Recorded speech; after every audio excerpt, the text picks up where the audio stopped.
सालों पहले की बात है। काशी नगरी में रामदास नाम का एक मोची रहता था। वह काफी नेक दिल इंसान था, हर किसी की मदद के लिए हरदम तैयार। उसके पास कोई भी मदद मांगने के लिए आए तो उसे उदास होकर नहीं लौटना पड़ता था। एक दिन मोची रामदास रोज की तरह अपना मोची का सामान लेकर अपनी दुकान में बैठा हुआ था। उसके पास एक ब्राह्मण आया और अपना जूता सिलने के लिए दिया। जूता सीलते हुए रामदास ने ब्राह्मण से पूछा, आप कहाँ से आए हैं? ब्राह्मण देव ने जवाब दिया, मैं कावेरी तट से यहाँ गंगा माँ के दर्शन करने और नहाने आया हूँ। एकदम से मोची रामदास ने पूछा, क्यों, आज कावेरी नदी में पानी खत्म हो गया है क्या? ब्राह्मण ये बात सुनकर हैरान हो गया। उसने रामदास से कहा, तुम गंगा तट पर रहते हो और ऐसी बात कर रहे हो। क्या तुम्हें गंगा माँ का महत्व नहीं पता? क्या तुम कभी वहाँ स्नान और दर्शन के लिए नहीं गए? रामदास ने जवाब दिया।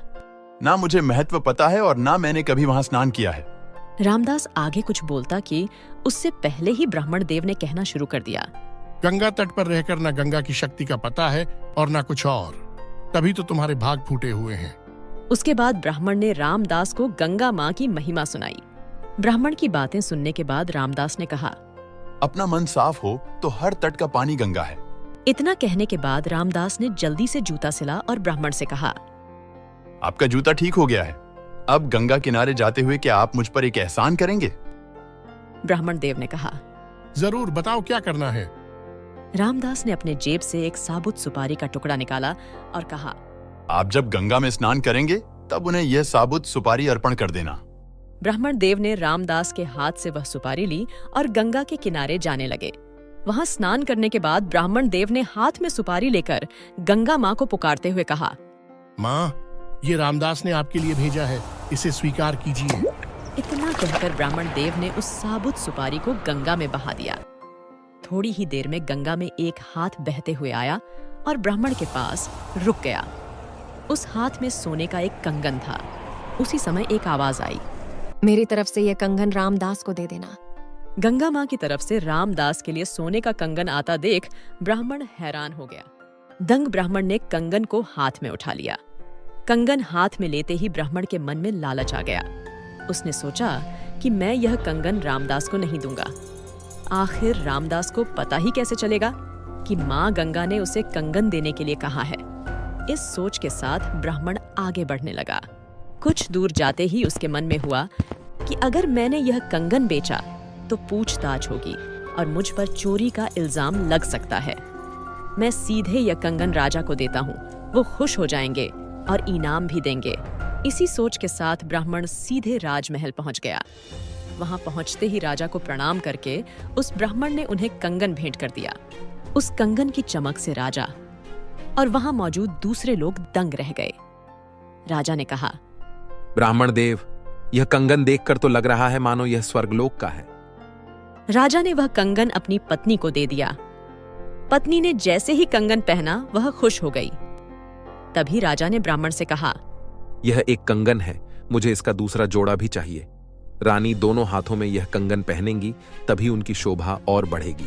यह सुनते ही ब्राह्मण के पसीने छूट गए। राजा ने तुरंत पूछा, क्या हुआ, आप परेशान क्यों हो गए? ये कंगन चोरी का तो नहीं है ना? तुरंत ब्राह्मण ने जवाब दिया, नहीं नहीं राजा साहब, ये चोरी का नहीं है।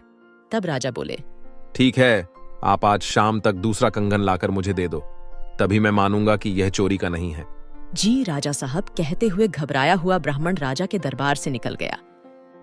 राजा ने अपने कुछ सिपाही ब्राह्मण के पीछे लगा दिए ताकि उन्हें कंगन का सच पता चल सके। राजमहल से निकलकर ब्राह्मण सीधा रामदास के पास गया।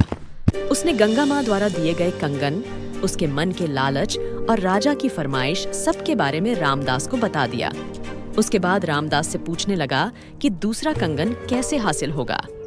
रामदास ने ब्राह्मण की सारी बातें सुनने के बाद अपनी दोनों आंखें बंद कर ली। उसके बाद रामदास ने हाथ जोड़कर गंगा माँ से ब्राह्मण को बचाने की विनती की। 1 मिनट के बाद रामदास ने अपने सामने रखी एक बाल्टी में हाथ डाला और उससे वैसा ही कंगन निकाल लिया।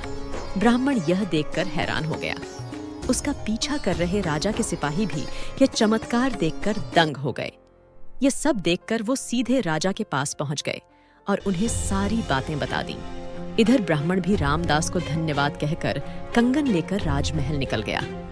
वहां पहुंचते ही ब्राह्मण ने राजा को कंगन दे दिया। राजा ने उससे कुछ नहीं पूछा और चुपचाप कंगन ले लिया। कंगन लेने के बाद राजा खुद अपने सिपाहियों के साथ रामदास की दुकान पर गए और रामदास को गंगा मां की भक्ति के लिए इनाम दिया। कहानी से सीख, इंसान सिर्फ दिखावा करके कुछ हासिल नहीं कर सकता। भक्ति, मान सम्मान सब दिल से होना चाहिए।